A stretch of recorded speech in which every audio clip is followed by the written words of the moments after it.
ಈ ಬೆಳವಣಿಗೆಯನ್ನು ನೋಡ್ತಾ ಇದ್ದಾರೆ. ಉಡಾ ಹಗರಣದ ಎಫ್ಐಆರ್ ಮಧ್ಯೆ ಸಿಎಂ ಮೈಸೂರು ಪ್ರವಾಸ ಹಮ್ಮಿಕೊಂಡಿದ್ದಾರೆ. ಇಂದಿನಿಂದ 3 ದಿನಗಳ ಕಾಲ ಮೈಸೂರಿನಲ್ಲೇ ಸಿಎಂ ಠಿಕಾಣಿ ಹೂಡ್ತಾರೆ. ಮೈಸೂರಿನಲ್ಲಿ ಹಲವು ಕಾರ್ಯಕ್ರಮಗಳಲ್ಲಿ ಸಿಎಂ ಭಾಗಿಯಾಗ್ತಾರಂತೆ. ಅರಮನೆ ಆವರಣದಲ್ಲಿ ಪ್ರವಾಸೋದ್ಯಮ ಇಲಾಖೆ ಕಾರ್ಯಕ್ರಮ ಮಾಡಿಕೊಂಡಿದೆ. ಹಾಗಾಗಿ ಪ್ರವಾಸೋದ್ಯಮ ದಿನಾಚರಣೆ ಕಾರ್ಯಕ್ರಮದಲ್ಲಿ ಭಾಗಿಯಾಗ್ತಾರೆ. ಬೆಳಗ್ಗೆ 11:30ಕ್ಕೆ ಜಿಲ್ಲಾ ಪ್ರಗತಿ ಪರಿಶೀಲನಾ ಸಭೆ ಇದೆ.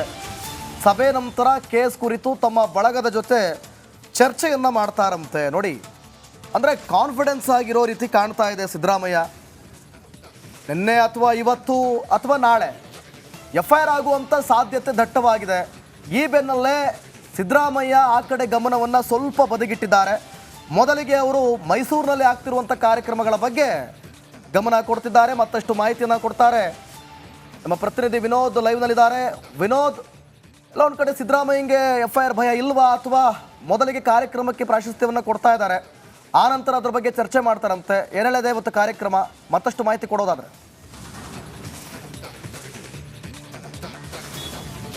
ಸಿದ್ದರಾಮಯ್ಯನವ್ರಿಗೆ ಭಯ ಇದೆ ಇಲ್ಲ ಅನ್ನೋದ್ರ ಬಗ್ಗೆ ಚರ್ಚೆಗಳು ಒಂದು ಕಡೆ ಆದರೆ, ಏನೇ ಇದ್ರೂ ಕೂಡ ಅದನ್ನು ಫೇಸ್ ಮಾಡಬೇಕಾದಂತಹ ಅನಿವಾರ್ಯತೆ ಈಗ ಸಿದ್ದರಾಮಯ್ಯವ್ರಿಗೆ ಬಂದೊದಗಿರುವಂಥದ್ದು. ಯಾಕೆಂದರೆ ಈಗಾಗಲೇ ಕೋರ್ಟ್ನ ಅನುಮತಿ ಕೊಟ್ಟಿದೆ ತನಿಖೆಗೆ. ಸೊ ಹೀಗಾಗಿ ಈ ಕೋರ್ಟ್ನ ಅನುಮತಿಗೆ ಯಾವೆಲ್ಲ ಅಂದರೆ ಮುಂದಿನ ಸ್ಟೆಪ್ಸನ್ನು ಯಾವ ರೀತಿ ತೆಗೆದುಕೊಳ್ಬೇಕು ಅನ್ನೋದು ಸಿದ್ದರಾಮಯ್ಯ ಈಗಾಗಲೇ ಹಿರಿಯ ವಕೀಲರ ಜೊತೆ ಸಾಕಷ್ಟು ಚರ್ಚೆಗಳ ಮಾಡಿದ್ದಾರೆ.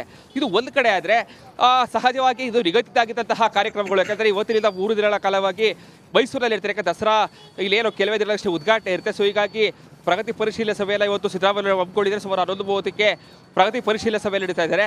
ಇದೆಲ್ಲದಕ್ಕೂ ಮುನ್ನ ಸಾಕಷ್ಟು ಕುತೂಹಲ ಅಂತಂದರೆ, ಈಗಾಗಲೇ ಏನು ಕಾಂಗ್ರೆಸ್ನ ಗ್ರಾಮಾಂತರ ಅಧ್ಯಕ್ಷರಾಗಿರುವಂತಹ ವಿಜಯ್ ಕುಮಾರ್ ಅವರು ಕರೆ ಕೊಟ್ಟಿರುವಂತಹ ಒಂದು ಸಂದೇಶ, ಅತಿ ಹೆಚ್ಚಿನ ಸಂಖ್ಯೆಯಲ್ಲಿ ಇವತ್ತು ಮೈಸೂರಿನ ವಿಮಾನ ನಿಲ್ದಾಣಕ್ಕೆ ಕಾರ್ಯಕರ್ತರು, ಅಭಿಮಾನಿಗಳು ಎಲ್ಲರೂ ಕೂಡ ಬರಬೇಕು ಅಂತ ಹೇಳಿ ಆ ಒಂದು ಸಂದೇಶವನ್ನು ಕೊಟ್ಟಿರುವಂಥದ್ದು. ಯಾಕಂತಂದರೆ ಸಿದ್ದರಾಮಯ್ಯವ್ರ ಪರವಾಗಿ ನಾವೆಲ್ಲರೂ ಕೂಡ ಇದ್ದೇವೆ, ಮೈಸೂರಿನ ಜನತೆ ಕೂಡ ನಮ್ಮ ಪರವಾಗಿದ್ದೇವೆ ಅನ್ನುವಂತಹ ತೋರಿಸೋದಕ್ಕೆ ಒಂದಷ್ಟು ಆತ್ಮಸ್ಥೈರ್ಯವನ್ನು ತುಂಬುವ ದೃಷ್ಟಿಯಲ್ಲಿ ಅತಿ ಹೆಚ್ಚಿನ ಸಂಖ್ಯೆಯಲ್ಲಿ ಇವತ್ತು ವಿಮಾನ ನಿಲ್ದಾಣಕ್ಕೆ ಬರಬೇಕು ಅಂತಹ ಕರೆಯನ್ನು ಕೊಟ್ಟಿದ್ದಾರೆ. ಇದು ಒಂದು ಕಡೆ ಆದರೆ, ಇನ್ನು ಇವತ್ತು BJP ಕೂಡ ಈ ಒಂದು ಅಂದರೆ ಸಿದ್ದರಾಮಯ್ಯವರು ಇವತ್ತು ಮೈಸೂರಿಗೆ ಬರ್ತಾರ ಕಾರಣಕ್ಕಾಗಿ, ಅದರಲ್ಲೂ ಕೂಡ ಈಗಾಗಲೇ ನ್ಯಾಯಾಲಯದಲ್ಲಿ ಅವರಿಗೆ ವಿಚಾರಣೆಗೆ ಆದೇಶ ಮಾಡೋ ಕಾರಣಕ್ಕಾಗಿ, ಯಾವಾಗ ನ್ಯಾಯಾಲಯದಲ್ಲಿ ಈ ಒಂದು ಆದೇಶ ಬಂತೋ ಆ ಕ್ಷಣದಿಂದಲೂ ಕೂಡ ಅವ್ರಿಗೆ ಒಂದು ಪಟ್ಟಲ್ಲಿ ಹಿಡಿದಿರುವಂಥದ್ದು ರಾಜೀನಾಮೆಯನ್ನು ಕೊಟ್ಟು ವಿಚಾರಣೆಯನ್ನು ಎದುರಿಸಿ ಅಂತೇಳಿ. ಸೊ ಹೀಗಾಗಿ ಇವತ್ತು ಏನು KDP ಸಭೆ ನಡೆಯುತ್ತೆ, ಆ ಒಂದು ಸಂದರ್ಭದಲ್ಲಿ KDP ಸಭಾಂಗಣಕ್ಕೆ BJPಯ ಕಾರ್ಯಕರ್ತರು ಎಲ್ಲರೂ ಕೂಡ ಬೃಹತ್ ಪ್ರತಿಭಟನೆ ಮೂಲಕವಾಗಿ ಮುತ್ತಿಗೆ ಹಾಕೋದಕ್ಕೂ ಕೂಡ ಪ್ಲ್ಯಾನನ್ನು ಮಾಡಿಕೊಂಡಿದ್ದಾರೆ.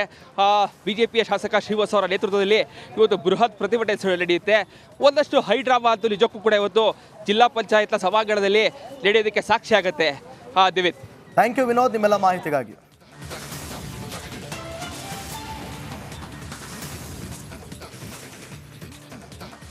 ಮುಖ್ಯವಾದ ಪ್ರಶ್ನೆ ಇರೋದೇನಂತಂದ್ರೆ, ಸಿಎಂ ಸಿದ್ದರಾಮಯ್ಯ ಅವರ ವಿರುದ್ಧ FIR ದಾಖಲಾದರೆ ಏನೆಲ್ಲ ಬೆಳವಣಿಗೆ ಆಗುತ್ತೆ ಅನ್ನುವಂಥದ್ದು ಒಂದು ಕಡೆ ಆದರೆ, ಒಂದು ಪಕ್ಷ ಸಿದ್ದರಾಮಯ್ಯ ವಿರುದ್ಧ FIR ದಾಖಲಾದ ನಂತರ ಈ ಒಂದು ಬೆಳವಣಿಗೆಯಲ್ಲಿ ಯಾರನ್ನ ಆರೋಪಿಗಳನ್ನಾಗಿ ಮಾಡಲಾಗುತ್ತೆ, ಯಾವ ಸೆಕ್ಷನ್ಗಳ ಅಡಿಯಲ್ಲಿ ತನಿಖೆ ಸಾಗುತ್ತೆ, ತನಿಖಾ ವರದಿ ಯಾವ ರೀತಿ ಇರುತ್ತೆ, ಇದಕ್ಕಿಂತ ಮುಖ್ಯವಾಗಿ ಸಿದ್ದರಾಮಯ್ಯ ಅವರು ಮುಖ್ಯಮಂತ್ರಿ ಹುದ್ದೆಯಲ್ಲಿಯೇ ಮುಂದುವರೆದ್ರೆ ಪಾರದರ್ಶಕವಾಗಿ ತನಿಖೆ ನಡೆಯುತ್ತಾ ಅನ್ನುವಂತಹ ಪ್ರಶ್ನೆ ಕೂಡ ಇದೆ.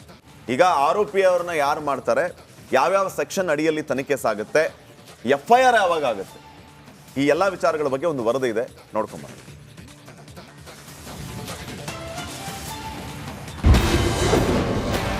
ಇಂದು ಸಿದ್ದರಾಮಯ್ಯ ವಿರುದ್ಧ FIR ಫಿಕ್ಸ್. ಸಿಎಂ ಕುಟುಂಬ ಸೇರಿ 5 ವಿರುದ್ಧ ದೂರು. ಸಿಎಂ ಸಿದ್ದರಾಮಯ್ಯ ವಿರುದ್ಧ ಮೂಢ ನಿವೇಶನ ಸಂಬಂಧ FIR ಇಂದು ದಾಖಲಾಗುವ ಸಾಧ್ಯತೆ ಇದೆ. ಮೊನ್ನೆ ಜನಪ್ರತಿನಿಧಿಗಳ ವಿಶೇಷ ಕೋರ್ಟ್ ಆದೇಶ ಪ್ರತಿಯನ್ನ ಪಡೆದುಕೊಂಡಿರುವ ಮೈಸೂರು ಲೋಕಾಯುಕ್ತ SP ಇಂದು ದೂರು ದಾಖಲಿಸುವ ಸಾಧ್ಯತೆ ಇದೆ.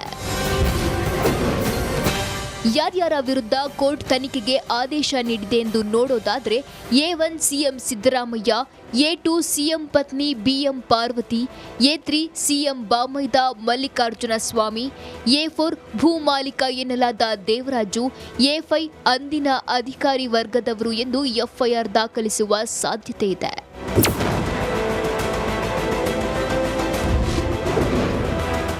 ಸಿಎಂ ವಿರುದ್ಧ ತನಿಖೆಗೆ ಜನಪ್ರತಿನಿಧಿಗಳ ವಿಶೇಷ ಕೋರ್ಟ್ ಆದೇಶ 10 ವಿವಿಧ ಸೆಕ್ಷನ್ ಅಡಿಯಲ್ಲಿ ಪ್ರಕರಣ ದಾಖಲಿಸಲು ಸೂಚನೆ ನೀಡಿದ್ದು ಐಪಿಸಿ 120 ಕ್ರಿಮಿನಲ್ ಪಿತೂರಿ, 166 ಜನಪ್ರತಿನಿಧಿ ಉದ್ದೇಶಪೂರ್ವಕ ಕಾನೂನು ಉಲ್ಲಂಘನೆ, 403 ಅಪ್ರಾಮಾಣಿಕವಾಗಿ ಆಸ್ತಿ ದುರುಪಯೋಗ, 406 ಅಪರಾಧಿಕ ನಂಬಿಕೆ ಉಲ್ಲಂಘನೆ, 420 ಕ್ರಿಮಿನಲ್ ವಂಚನೆ, 426 ಕಿಡಿಗೇಡಿತನ, 465 ನಕಲಿ ದಾಖಲೆ ಸೃಷ್ಟಿ, 468 ವಂಚನೆ ಉದ್ದೇಶದಿಂದ ದಾಖಲೆ ಸೃಷ್ಟಿ, 340 ಅಕ್ರಮ ಎಸಗಲು ಒತ್ತಡ ಹೇರೋದು, 351 ಭಯ ಸೃಷ್ಟಿಸಲು ಕ್ರಿಮಿನಲ್ ಬೆದರಿಕೆ ಎಂಬ ಸೆಕ್ಷನ್ಗಳನ್ನು ಹಾಕಿದೆ.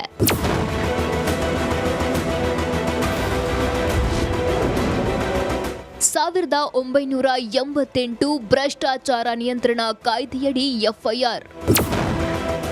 ಇದಷ್ಟೇ ಅಲ್ಲದೆ ಭ್ರಷ್ಟಾಚಾರ ನಿಯಂತ್ರಣ ಕಾಯ್ದೆಯಡಿಯೂ ದೂರು ದಾಖಲಾಗಿದೆ. ಯಾವ್ಯಾವ ಸೆಕ್ಷನ್ ಅಡಿ ಎಂದು ನೋಡೋದಾದ್ರೆ ಪಿಸಿ ಆಕ್ಟ್ 9 ಸಾರ್ವಜನಿಕ ಸೇವಕ ಪ್ರಭಾವ ಬೀರಿದ ಅಪರಾಧ, ಪಿಸಿ ಆಕ್ಟ್ 13 ಸಾರ್ವಜನಿಕ ಸೇವಕನಿಂದ ಕ್ರಿಮಿನಲ್ ದುರ್ನಡತೆ. ಇದಲ್ಲದೆ ಬೇನಾಮಿ ಪ್ರಾಪರ್ಟಿ ಟ್ರಾನ್ಸಾಕ್ಷನ್ ಆಕ್ಟ್ 1988 ಸೆಕ್ಷನ್ 3 ಬೇನಾಮಿ ವಹಿವಾಟುಗಳ ನಿಷೇಧ, ಪ್ರವೇಶಕ್ಕೆ ಶಿಕ್ಷೆ, ಸೆಕ್ಷನ್ 53 ಬೇನಾಮಿ ದಂಡದ ಬಗ್ಗೆ ತಿಳಿಸುತ್ತದೆ, ಸೆಕ್ಷನ್ 54 ಸುಳ್ಳು ಮಾಹಿತಿ ನೀಡುವುದಕ್ಕೆ ದಂಡದ ಬಗ್ಗೆ ತಿಳಿಸುತ್ತದೆ. ಕರ್ನಾಟಕ ಭೂ ಕಬಳಿಕೆ ನಿಷೇಧ ಕಾಯ್ದೆ 211 ಸೆಕ್ಷನ್ 3 ಭೂ ಕಬಳಿಕೆ ನಿಷೇಧ ಮತ್ತು ಕಾನೂನು ಬಾಹಿರ ಎಂಬ ಸೆಕ್ಷನ್ಗಳನ್ನು ಹಾಕುವ ಸಾಧ್ಯತೆ ಇದೆ.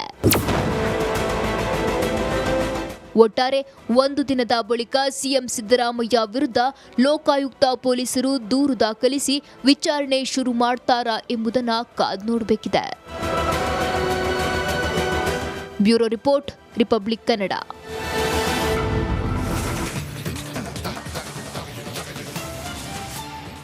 ಬಿಜೆಪಿ ಆಡಳಿತ ಪಕ್ಷದಲ್ಲಿದ್ದಂಥ ಸಂದರ್ಭದಲ್ಲಿ 40% ಆರೋಪವನ್ನು ಮಾಡಿದಂಥ ಕಾಂಗ್ರೆಸ್ ತಾನು ಗೆಲ್ಲೋದಕ್ಕೆ ಅದೇ ತಂತ್ರವನ್ನು ರೂಪಿಸಿತ್ತು. ಈಗ ಬಿಟ್ಬಿಡ್ತಾರಾ ಬಿಜೆಪಿಯವರು? ಬಿಡೋದಿಲ್ಲ. ಸಿದ್ದರಾಮಯ್ಯನವರು ಸಿಕ್ಕಾಕೊಂತು ಅಂತ ಹೇಳಿ ಈಗ ದೊಡ್ಡ ಮಟ್ಟದಲ್ಲಿ ಪ್ರತಿಭಟನೆ ಮಾಡೋದಕ್ಕೆ ಸಿದ್ಧರಾಗಿದ್ದಾರೆ. ಸಿಎಂ ರಾಜೀನಾಮೆಗೆ ಪಟ್ಟು ಬಿಡದ ರಾಜ್ಯ ಬಿಜೆಪಿ, ಸಿಎಂಗೆ ಕಪ್ಪು ಬಟ್ಟೆ ಪ್ರದರ್ಶನ ಮಾಡಲು ಬಿಜೆಪಿ ಚಿಂತನೆ. ಅವತ್ತು ಬಜೆಟ್ ದಿನ ಕಿವಿಗೆ ಹೂ ಹಿಡ್ಕೊಂಡ್ ಬಂದಿದ್ರು. ಇವತ್ತು ಕಪ್ಪು ಬಟ್ಟೆ ಕಟ್ಟಿ ಬಿಜೆಪಿ ಪ್ರತಿಭಟನೆ ಮಾಡೋದಕ್ಕೆ, ಅದಕ್ಕೆ ಟಕ್ಕರ್ ಕೊಡೋದಕ್ಕೆ ಮುಂದಿನ ಹೋರಾಟದ ಬಗ್ಗೆ ಬಿಜೆಪಿ ಮಹತ್ವದ ಸಭೆ ನಡೆಸಲಿದೆ. ವಿಪಕ್ಷ ನಾಯಕ ಆರ್ ಅಶೋಕ್ ನೇತೃತ್ವದಲ್ಲಿ ಸಭೆ ನಡೆಯುತ್ತೆ. ಈಗ ದಿವಿತ್, ಬಿಜೆಪಿಯವರು ಹೇಳ್ತಾ ಇರೋದು ಇಷ್ಟೇ. ಹೌದು, ಬೊಮ್ಮಾಯಿ ಅವರು ಸಿಎಂ ಆಗಿದ್ದಾಗ ಬಜೆಟ್ ಮಂಡನೆ ಮಾಡೋದಕ್ಕೆ ಬಂದಾಗ D K Shivakumar, Siddaramaiah, George